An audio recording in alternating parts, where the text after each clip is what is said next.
Just getting this stream going on TikTok. Time travel.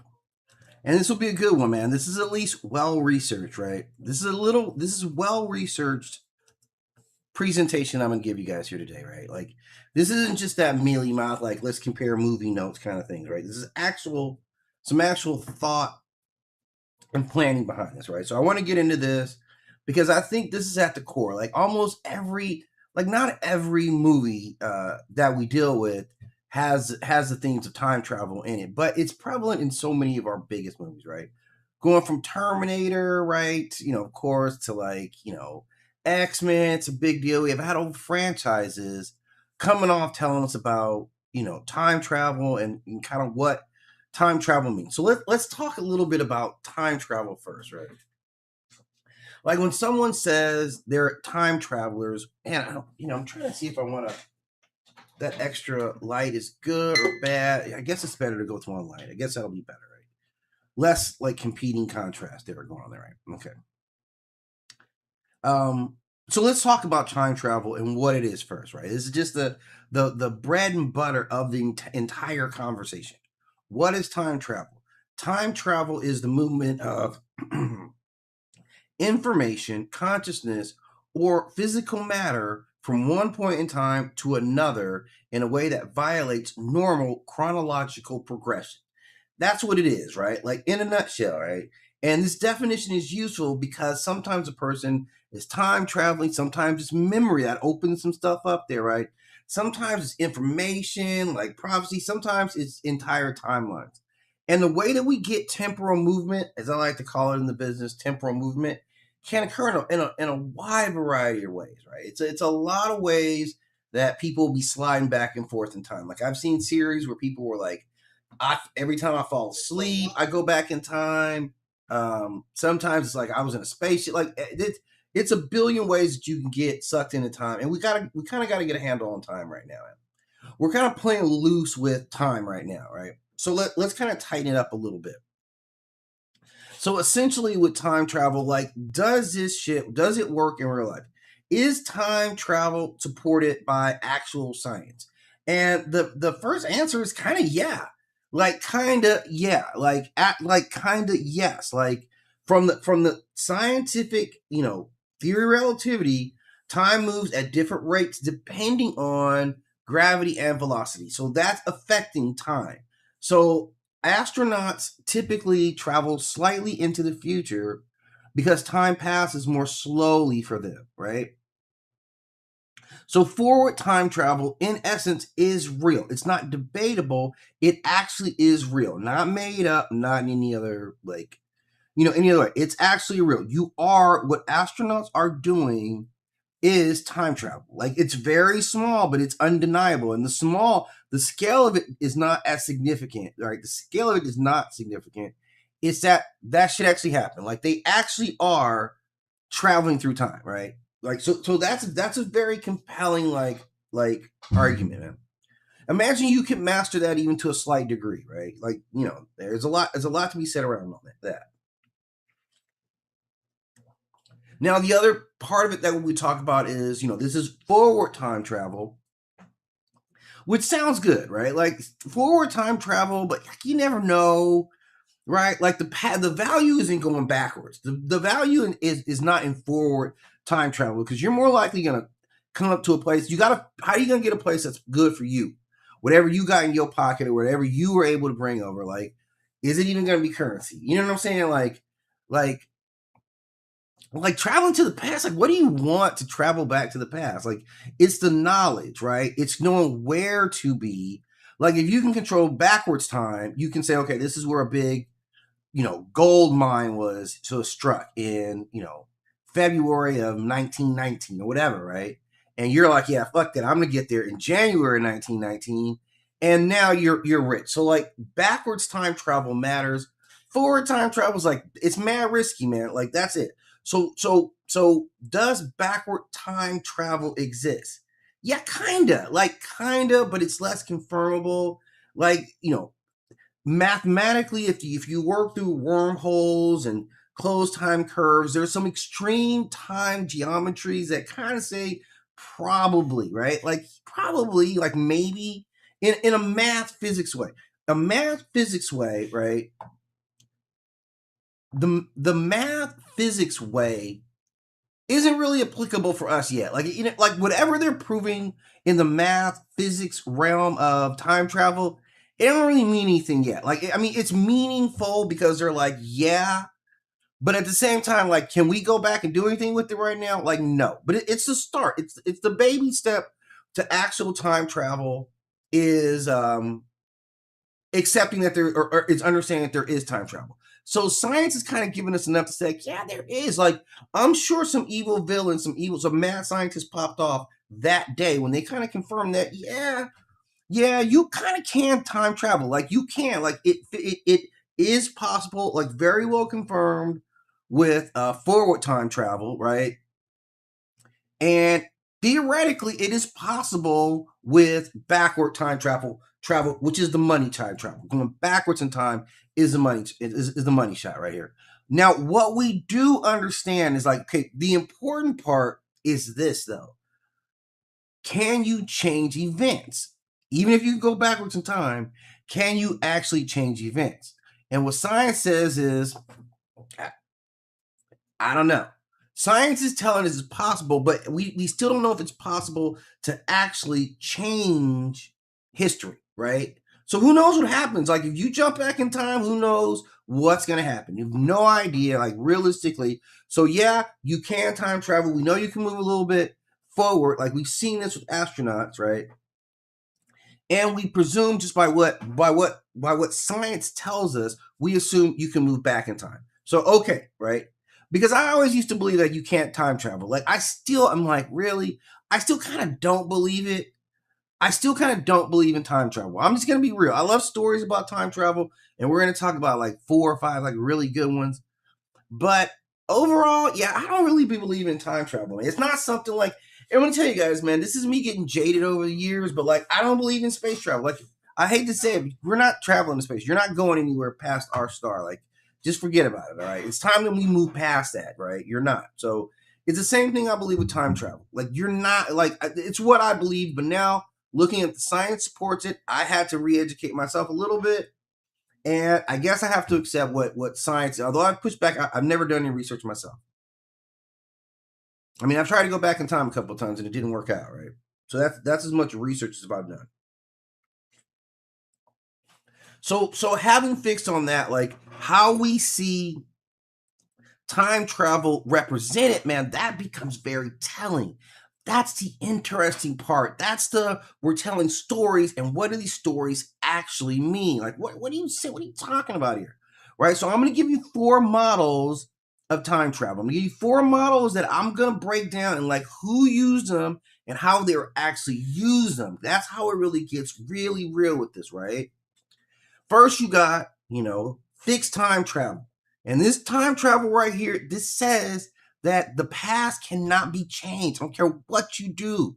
This we see well represented in Terminator series. And we're going to talk about this timeline, fixed timeline phenomena in depth here, right? So that's the core rule is you can travel back to the past all you want, but you're not going to change history. Everything that happens was already getting ready to happen. In fact, you going back in the past to try to stop it from happening was supposed to happen already, right?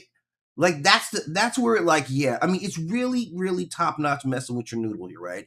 The fact that you went back to try to stop it from happening, facilitated it happening in the first place. Wow. Okay, so that's what it does. That's how it works, right? The actions of the past, they're not going to change. You're not doing anything to it, right? Like this is kind of the core of it, right? It cannot be changed. Like some great examples of this, and we're going to talk about some more in detail, right? But like, think about 12 Monkeys, right? Think about 12 Monkeys. That's kind of like at the core. Like, think Terminator, think 12 Monkeys. Look at how they both kind of played with time and like you didn't change anything. Like it didn't change. Like, so we'll get into another aspect because like Terminator actually gets a little tricky because they slip into different timeline, models like as they progress in series. So we'll talk about that. But the core rules you can travel, but you can't alter history. History already includes you. Before you even got there, history was like, yeah, then he's going to come down here. He's going to try and stop it, and I'm just going to use that. So you're not doing anything. Even your time travel within there, your attempt to stop it is a part of it now. That's a core rule. In mythology, like, and we see this, like, and we'll understand this type of storytelling been talking about for a long ass time, because in mythology they used to just call it fate. Okay, fixed timeline, time travel, we used to just call fate. Like, it's gonna happen. The future is already predetermined. This is what John Connor was preaching against. The future is not set. Yes, it is. The future is set. You guys didn't realize that the future is already set. Your pops had to go back and fast to make you, because if he hadn't, you wouldn't send him back to make you. Like, come on, it's a loop. Like, they are summed up by their loop, right? The loop is contained. The cause creates the effect creates a cause, and it's whatever. Like, it's whatever, but it breaks down by the third movie, right, or the second movie, whatever one where I stop believing it is where it breaks down, right? But the future is predetermined.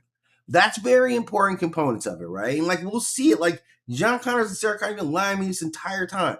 You guys are in the biggest time loop I've ever seen. I've never seen anybody in a bigger time loop than this one, and you guys act like you can't. You're like, you're not in the time loop, right? So then the second model, man, let me get another sip here, my coffee here. There's no alcohol in this, by the way. I don't know why I felt compelled to tell you that, but I did. Now, this second model, man, is probably already one that I hate the most and is the most dangerous. Like, this is literally, in my estimation, this is the most dangerous, right? Because you can change the past, and the past changes the future, right? And the thing about it is, like, we don't want that, man. We don't want, like, small changes. This is the core, right? That there's one timeline, you can edit the past, and the future rewrites itself. And that's messed up for a lot of reasons, man.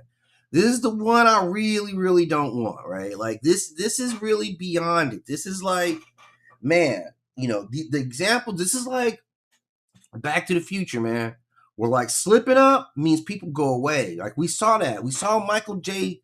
Fox's, what was his name, man? Marty McFly's brother and sister were disappearing. They were all disappearing, right? Because he had messed us up with his mom and his pops.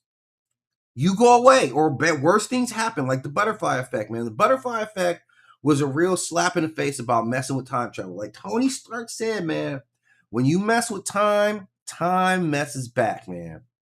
When you mess with time, time messes back, man. Like 100% of the time, time's like, yeah, okay, what are you even doing over here, right? That's how time is. That's how time is. It doesn't like to be messed with, right? So in mythology, you get some, like, a hero-defined prophecy. Like, that's what it is. But that's mad rare, man. It's very rare that you change time in a way that truly benefits or accomplishes what you're trying to do. That's very, very rare. Like, you don't really get that too often, But it's been the dominant. I think it's been one of the dominant time travel narratives of my generation. I'm trying to think. I don't think anything was bigger, because they did a lot of movies, man. I know we've done a lot of Terminators, but Terminator gave up on like explaining its timeline. Like, Terminator as a movie does a terrible job of it. So I don't know, man. But I think for a while, Back to the Future, I think this is kind of the dominant view. I think as a culture, we view it more this way. Like, we view it more like, yeah, you go back in the past and you mess something up. Yeah, like, what was it, man? Hot Tub Time Machine, man. This Hot Tub Time Machine is right there too, right? This is Hot Tub Time Machine, like, breaking it down for us, right? Like, you go back in the past, you invest in Google, or you start Lugal, or I think it was Lugal. You buy up some Microsoft, right? And then bam, we rich, right? Like, that's you rewriting time, which sounds good until you talk about the dudes who really did do Google later, right? Like, it's messed up for them, right? I'm just saying, it is kind of theft. So, like, this is where we get this. So we get this rewriting timeline, and I think a lot of people like this rewriting time, which is what makes it scary. This is what actually makes me hope that there is no time travel, right? Now we have to hope that there's no time travel, right? Because if you guys are going to be going in the past and changing stuff, like, I don't want to live in that world. That's cartoon world, man. That world is going to quickly break down. Like, that world is going to be stressed by all the damn changes that are going to be made and all the ripples that are going to come out of it, right? So that cannot happen, right? Allowing people to go back in time and change stuff cannot happen, right? That's completely a technical foul. So we all can agree on that. Because you think about it, it always sounds good for you, but yeah, think about somebody that you don't like getting that power, because that's probably what it's going to be. If it becomes commercial, it's going to be whoever has the most bread to afford time travel. They're going to be the ones to go. I want you to think about that. Like, what stuff would they change, right? You already know. So that's the most dangerous. I think that's the most dangerous. And then we get to one of the most controversials, which is number 3 here. This is branching timelines, right? This is branching timelines. Or I guess this is, because, man, I guess branching timelines is multiverse, right? I guess branching timelines is multiverse. I guess we really get to the heart of it, right?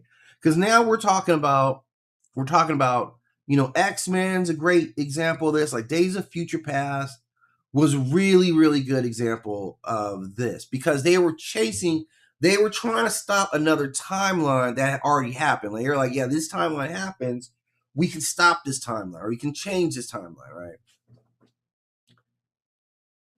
I guess that's what they were trying to do. I mean, it gets a little sketchy, but we were seeing that with Deadpool. Deadpool, obviously. So this is obviously Marvel's, which I would say, yeah, it's definitely multiverse, because they use this with Deadpool, they use this with Loki, like the whole time, continuum.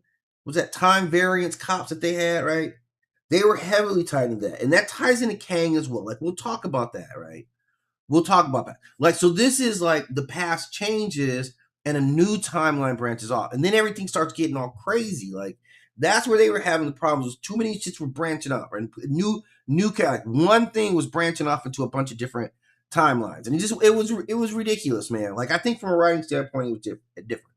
And the old one, like, continues though. Like it didn't happen here, but it happened here. And then even within those things, it branches out.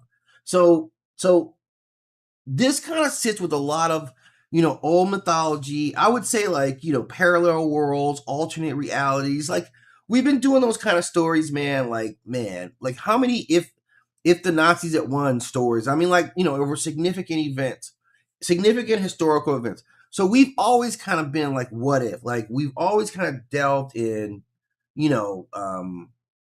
alternate realities, right? So that's not new. And, like, this storytelling obviously isn't new. And I'm like, man, I think, for me, I think that the branching timelines might be the most compelling, right? Like, what's up, everybody who's in? Thank you for being in here, right? Definitely appreciate it, right? The branching timelines, to me, gives us the most, like, diversity in storytelling. Like, really, we can get all kind of very cool stories. Like I said, my favorite of all times is when Conan and Thor were kicking it. I love this story. It was a Marvel What If. I don't even know what year this comes out, man. This must have been like, this is like 81, man. It has to be. And it's like, it's So, I'm into Conan, obviously. Conan, right? Generation X. You know about this time, man. Conan was, we was getting hit with Conan pretty good. And they dropped him in a What If comic with Thor. And they kind of matched up their strength, and Thor didn't have his hammer. But it was still Thor, like, we knew it. And it was like, damn, my two favorite dudes, like, first they fought, and then they were both so, like, impressed with how honorable the other one was, that they're like, man, I can't even fight you, man. I just want to be homies. And then they start kicking it, and they're in Conan's world, right? So they, like, Conan then has a quest, and he's like, damn, homie, I got to do this quest, man. I'm like, I really could use you. And Thor's like, got you, right? So then they roll up. So now I'm like, man, this is one of the greatest comic books of all time, right? And they do the mission, right? And during the mission, man, Thor dies in the mission. And I'm like, man, I'm devastated, right? Devastated. The mission got done. Conan lives, but his boy is dead. And, like, he's mourning his boy, right? So because he's in, Conan's world, like, the king god there, of course, is Kron, right? And so now, like, Thor's in Crom's realm. I don't know if it's hell or whatever. It's not. It's not Valhalla, right? It's not where Thor wants to be, right? And but because he rode so hard for Conan, Crom was like, you know what, man, I'm gonna let him go back to his own realm, man. So he can go ahead and ascend over there like he's supposed to be. So it's a very compelling story. All that from branching timelines, right? So branching timelines gave me that. So I definitely appreciate the branching timeline possibilities. Okay, we're gonna talk a little bit more about some of those. Now the fourth one here is the information travel, right? And this is increasingly more prevalent, right? Like we have to address this. Like this is to me, I think this is a relatively newer phenomenon of how they're like sending or how they're representing time travel through information, accessible within timelines, right? Like this is like Arrival, like Interstellar. It's like right at that frequency. They're all doing that same type of storytelling, and the messages travel or memories travel. A consciousness can travel through time, right? The body stays put though, right? Like that's the whole thing.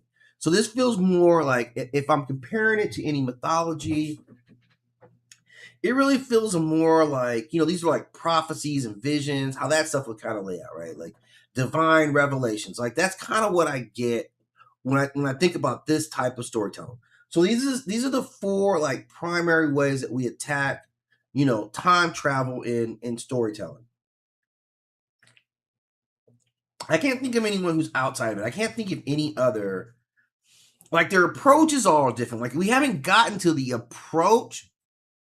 I'm like, I didn't even think about that. Like how you get into time travel also says a lot. Like also says a lot, right? Like I mean, like, yeah, this is it, man. This is it right here. Like time travel. What's the movie? What was the movie with? Oh man, damn, Samantha Mumba. Man, it's terrible that I can't remember the guy who actually was in the movie. This is actually terrible. I can't remember the star, but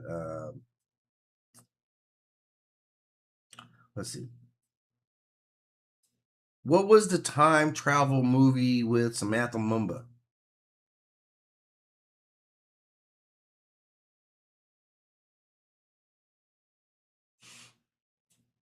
Oh yeah, Time Machine. This is 2000. This is another good one right here, man. This is another really good example.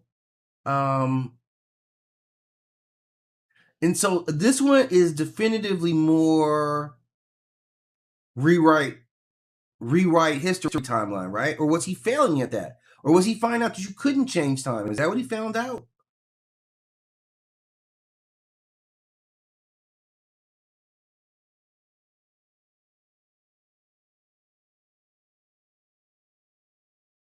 Yeah, yeah, this one, man. Let me see if I can find some images on this bad boy here.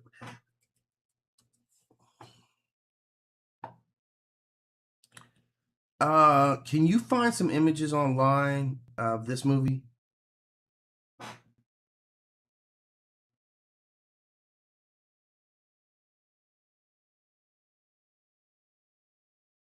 Yeah, this is it right here. Yeah, this is it right here. Let me share my screen here. Man, you would think I know exactly which screen to share after all this time, but I'll be damned if I don't. Let's see. I'm gonna guess say it's 4, and that's not it.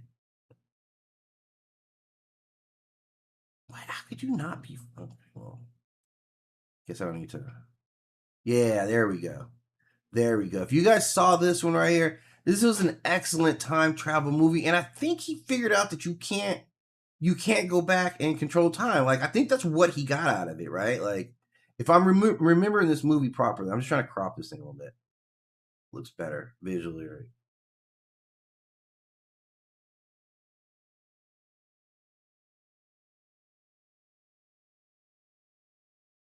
That's I can use this window over and over again. But I'm just trying to crop. But yeah, this was a really really good time travel movie, man. I have to really give it props. This was 2000, right? This is Guy Pearce. This is Samantha Mumba, man. If you remember her, it was a great actress, right? And it was really really really like yeah. There's Samantha Mumba as Mara, And this is kind of based on this is kind of based on H.G. Wells. So it's kind of rewritten feature of H.G. Wells, and they take that same approach. Let me see where they come at it with, okay? What,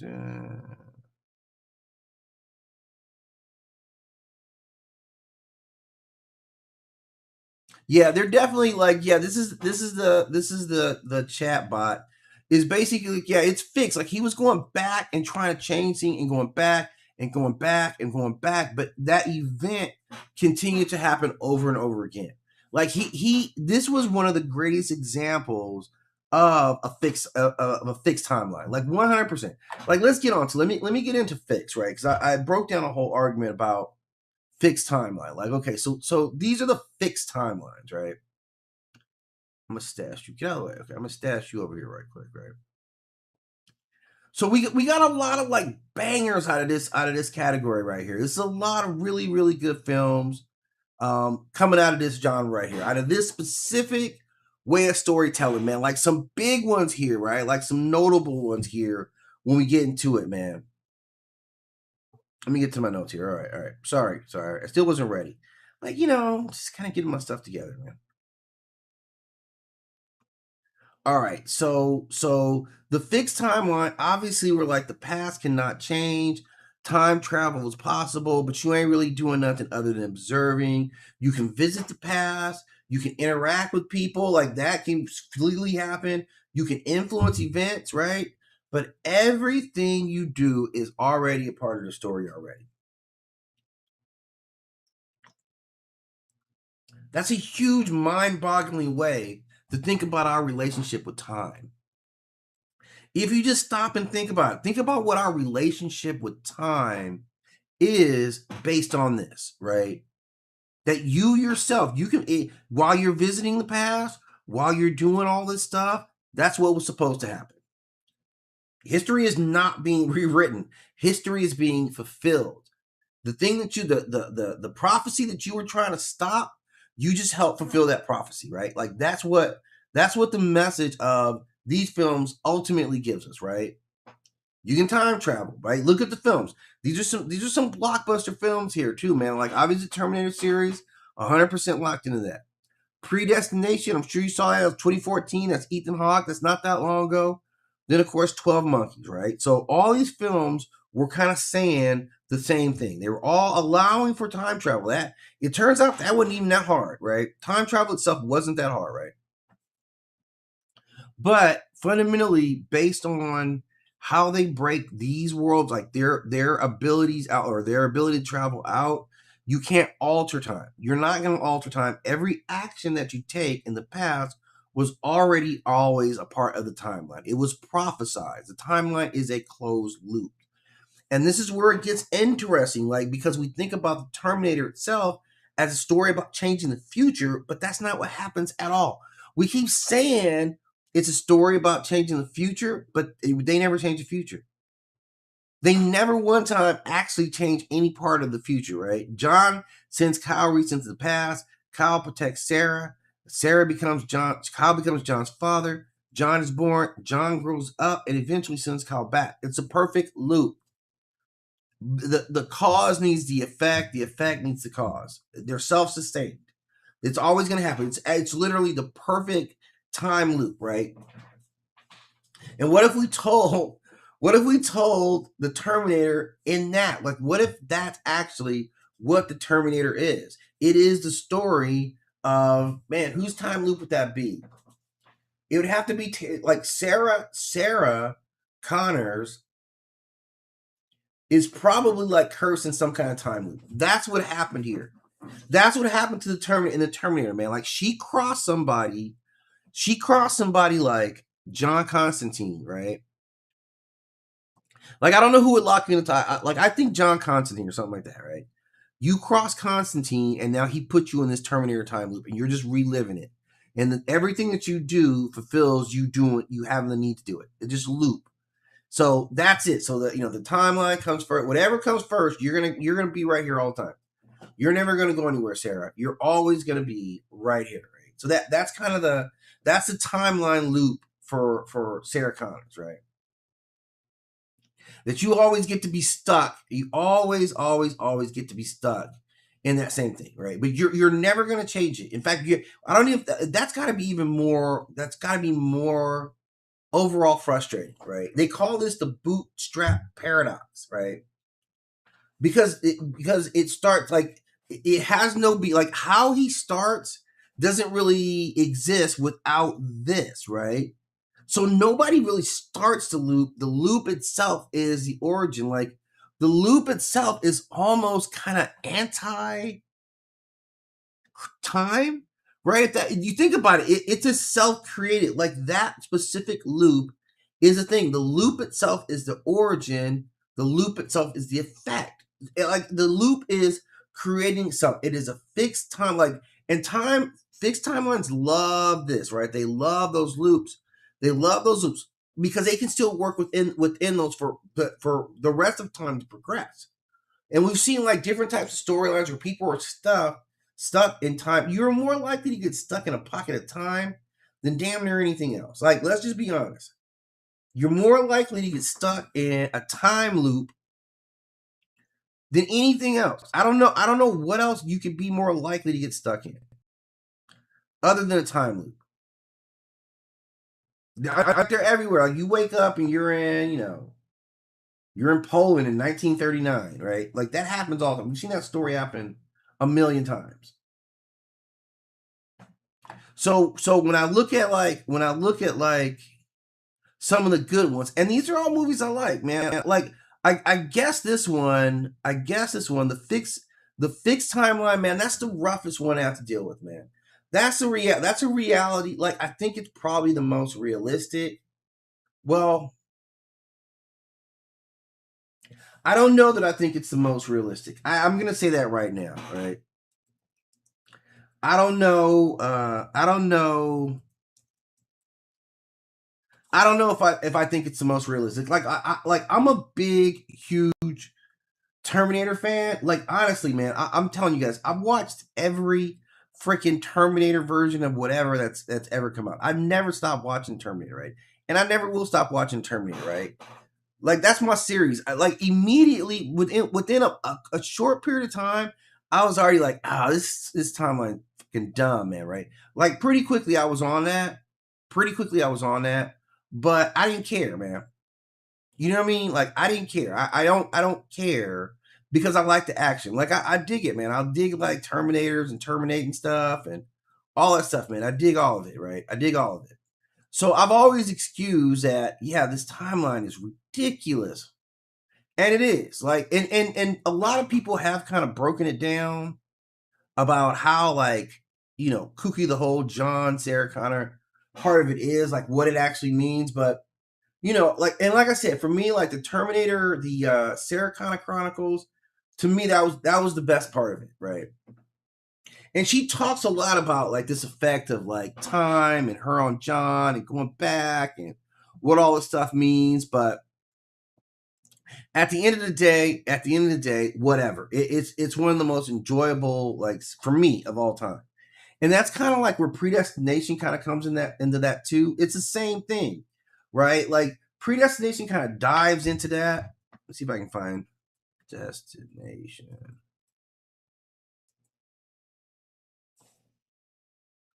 Yeah, this is a good one right here. Predestination. Let me see.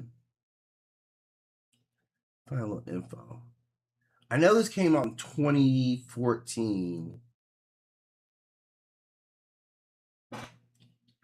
Who were the people behind the movie Predestination?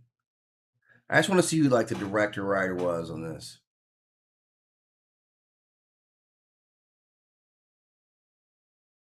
Michael Spire. Okay. I don't know anything about these guys. Michael Spire. Twin brothers known as the Spire brothers. All right, I'm gonna have to look these up, right? Robert Heinlein's the author. He wrote, this is based on a book, right? All You Zombies. One of the most influential time travel books of all time. All right. I just learned something today. Let me see if I can pull this up here, okay? Because I was not aware of this. All right, let's see. Let's see. All You Zombies.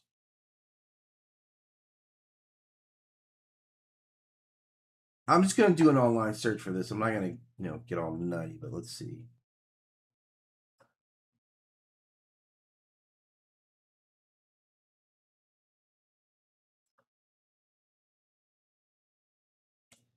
Let's see.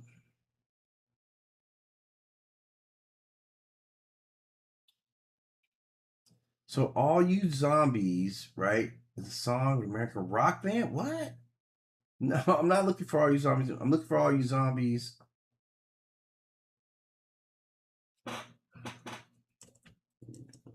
Zombies book. All right. Now I see it here. Okay.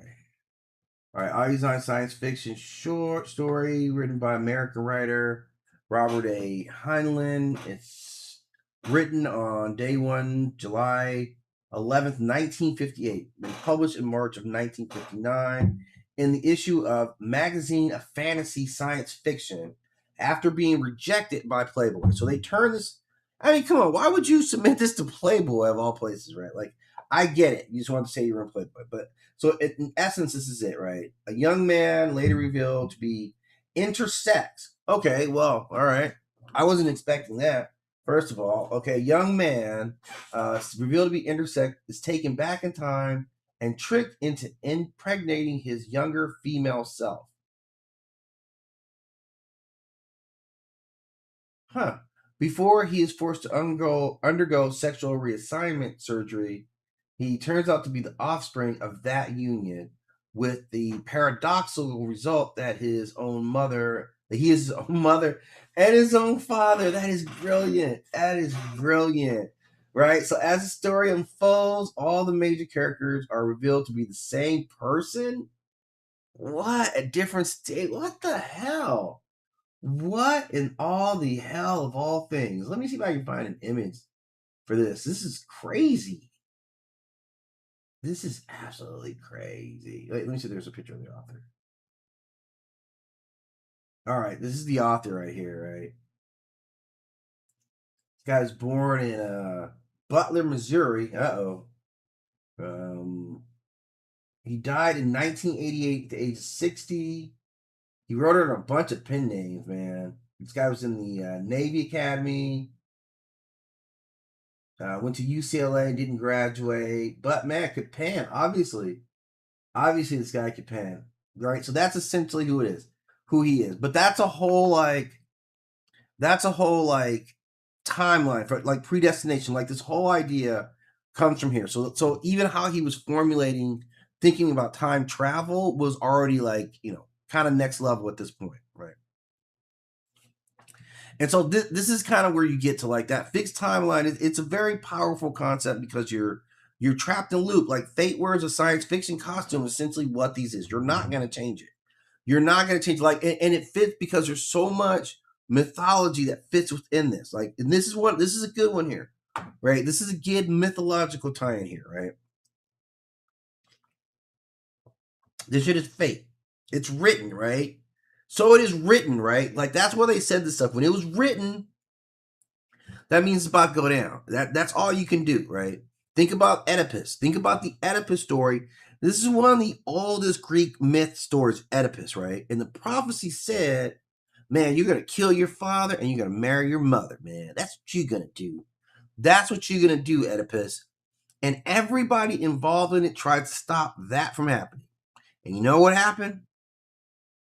Every attempt to avoid the prophecy pushed all the events closer to fulfillment. Everything everybody did. Like the prophecy comes true precisely because people fought against it, which is like that's fate in the universe. It's like laughing in your face, right? Like laughing in your face. This is the same structure of many fixed timeline stories.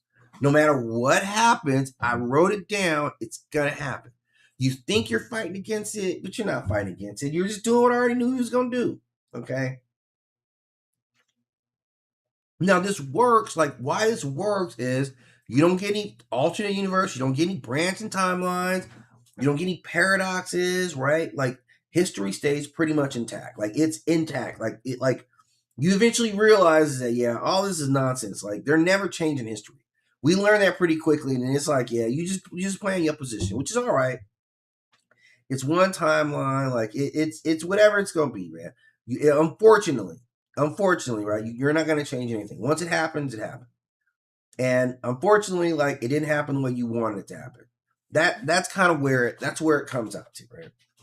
Now the next one, man, and I'm gonna be very open about this one here, right? I think I've kind of expressed this already, like not this one. Get out of here, right? The branching timeline. Wait, let me talk about the rewrite timeline. Let me talk about rewriting timelines, because this is, the rewriting timeline. You're the most problematic, right? Like I said, man, this is a timeline that none of us want. None of us want it, man. Nobody wants it, man. I want you to think about the movies that I have featured in these timelines. Like, think about it, man. Like, I'm gonna pull this image up for you guys here, because I want you to think about it while you're thinking about Back to the Future, right? When you're thinking about Back to the Future, and what kind of power that he had, he could go back. He made a time travel machine out of DeLorean, right? And it worked well.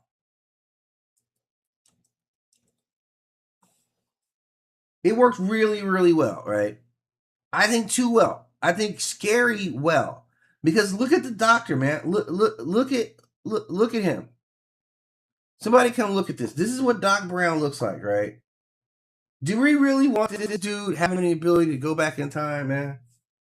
Like, let's just look at it, man. Do we want this man to be able to get into a DeLorean, put some garbage in it for his flux capacitor, and be able to go back in time and make decisions that could affect everybody else's life? Because that's what it was. Like, do we really, really, really, really, really want this man to be the wielder of I got time travel powers? Because I don't know. It doesn't look like this should be the guy that we trust with time traveling, right? Because it's going to be all messed up. Like, every time travel, it quietly cheats, right? It's the cheater, right? Everyone's memory has to get updated. It's a massive thing, man. Like, how would that even work? Do we integrate new memories? It's just such a ridiculous form to me. Like, it's a ridiculous and like terrifying form of addressing time travel. It's by far my least favorite, right? Like, and we saw the butterfly effect. Like, the butterfly effect was one of the more like tragic outcomes of having it. It's like one timeline. If you mess this up, it's messed up for every single person out here, right? One decision, right? One thing happening, and it's all jacked up, man, potentially for everybody, right? Everybody. The timeline is like a document to these guys, right? You can travel back and you can edit a sentence. You can edit something, and that's going to change everything about the flow going down. Like the entire history updates. It's like working with a live doc. You ever be working with like a live doc in like a Google Docs or something like that? You can do that. You have your live version, these other versions. Like, that's what this timeline is, right? It doesn't say. See, here's the thing. It doesn't say whether these other timelines are destroyed. I mean, these other timelines have to be destroyed because it doesn't count for them any other way. So Back to the Future, the butterfly effect. See, the Terminator starts getting into that later at Judgment Day. Now it starts to play with those concepts, right?